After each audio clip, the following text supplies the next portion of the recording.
창세기 21장 사라가 아들을 낳다.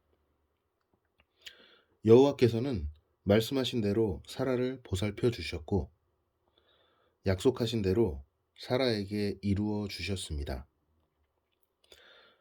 사라는 임신하여 하나님께서 말씀하신 그 예정된 때에 늙은 아브라함의 아들을 낳았습니다.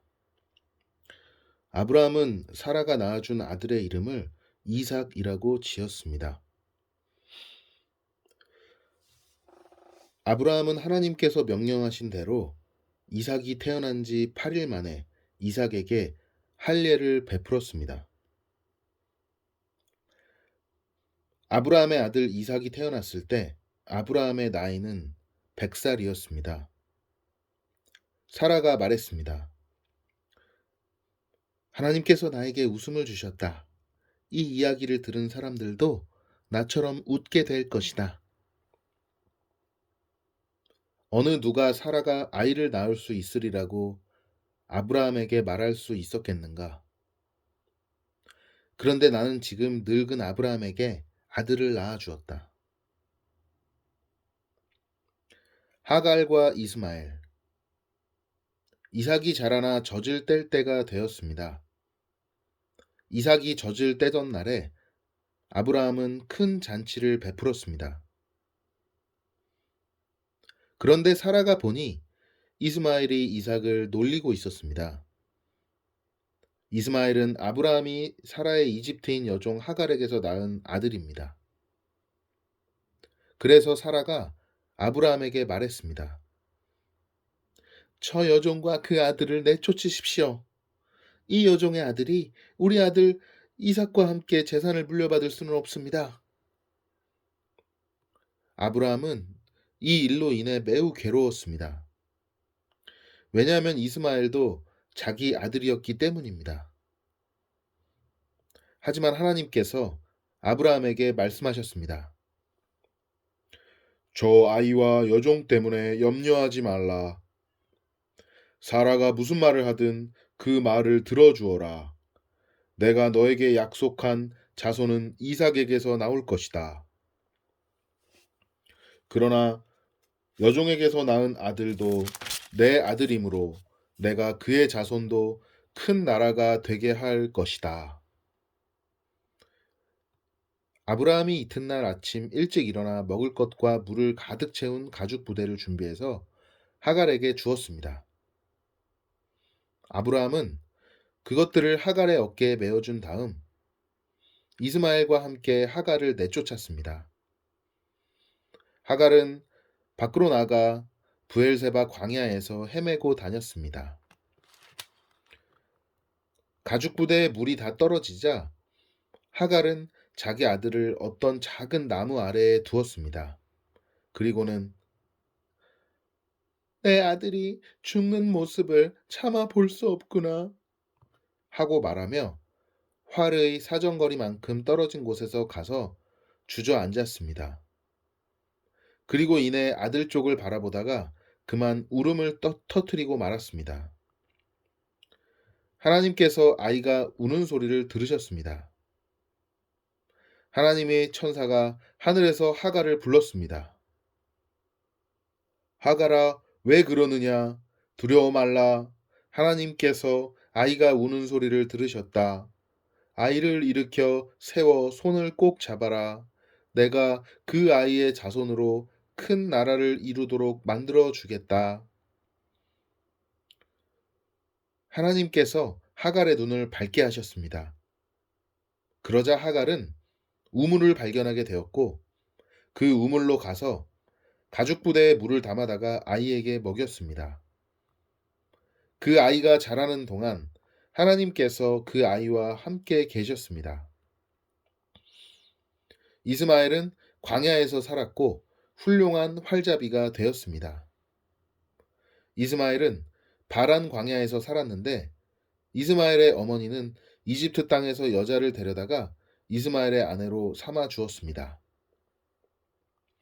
아브람과 아비멜렉의 약속. 아비멜렉이 자기의 군대 사령관 비골을 데리고 아브라함에게 와서 말했습니다. 그대가 하는 모든 일에 하나님께서 함께 하십니다. 그러니 하나님 앞에서 나와 내 자녀와 내 자손들에게 거짓된 일을 하지 않겠다고 약속해 주십시오. 내가 당신에게 친절을 베풀었듯이 당신도 나에게 그리고 당신이 나그네로 삼았던 이 땅에 친절을 베풀어 주십시오. 그러자 아브라함이 말했습니다. 그렇게 하기로 약속합니다. 그리고 나서 아브라함은 아비멜렉의 종들이 자기 우물을 빼앗은 일에 대해서 아비멜렉에게 불평을 했습니다. 그러자 아비멜렉이 말했습니다. 나는 누가 그런 일을 했는지 모릅니다. 당신도 지금까지 한 번도 그 일에 대해서 말하지 않았습니다. 나는 오늘 이외에 이런 이야기를 들은 적이 없습니다. 아브라함이 아비멜렉에게 양과 소들을 주었습니다. 두 사람은 언약을 세웠습니다. 아브라함은 아비멜렉 앞에 새끼 암양 7마리도 내놓았습니다. 아비멜렉이 아브라함에게 물었습니다. 새끼 암양 7마리를 따로 내놓은 까닭은 무엇입니까? 아브라함이 대답했습니다. 이 양들을 받아 주십시오. 내가 이 우물을 팠다는 것을 증명해 달라는 뜻으로 이 양들을 드리는 것입니다. 이 두 사람이 그곳에서 서로 약속했기 때문에 그곳의 이름을 부엘세바라고 부르게 되었습니다. 이처럼 아브라함과 아비멜렉은 부엘세바에서 언약을 세웠습니다. 그리고 나서 아비멜렉과 그의 군대 사령관 비골은 블레셋 사람들의 땅으로 돌아갔습니다. 아브라함은 부엘세바에 에셀 나무를 심었습니다. 아브라함은 그곳에서 영원토록 살아계신 여호와 하나님의 이름을 부르며 경배드렸습니다. 아브라함은 블레셋 사람들의 땅에서 오랫동안 나그네처럼 살았습니다.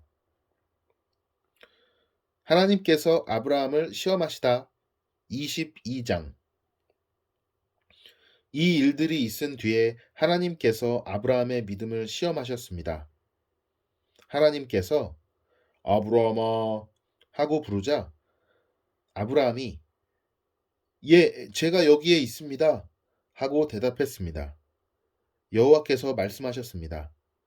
너는 사랑하는 아들 이삭을 데리고 모리아 땅으로 가거라. 내가 너에게 일러주는 산에서 내 아들을 잡아 태워드리는 제물인 번제물로 바쳐라. 아브라함은 아침 일찍 일어나 나귀의 안장을 얹었습니다. 아브라함은 태워드리는 제사인 번제에 쓸 장작을 준비한 다음에 이삭과 두 종을 데리고 길을 떠났습니다. 그들은 하나님께서 일러주신 곳으로 갔습니다. 3일째 되는 날 아브라함이 눈을 들어 보니 멀리에 그곳이 보였습니다. 아브라함이 자기 종들에게 말했습니다. 나귀와 함께 이곳에 머물러 있어라. 내 아들과 나는 저쪽으로 가서 예배를 드리고 오겠다. 아브라함은 태워드리는 제사인 번제에 쓸 장작을 자기 아들에게 지게 했습니다. 아브라함은 불과 칼을 챙긴 후 아들과 함께 걸어갔습니다. 이삭이 아브라함을 불렀습니다. 아버지, 아브라함이 왜 그러느냐? 하고 대답했습니다. 불과 장작은 있는데 번제로 바칠 양은 어디에 있습니까? 하고 이삭이 물었습니다. 얘야, 하나님께서 번제로 바칠 양을 준비하실 것이다. 아브라함이 대답했습니다. 아브라함과 그 아들은 함께 길을 걸었습니다. 그들은 하나님께서 일러주신 곳에 이르렀습니다.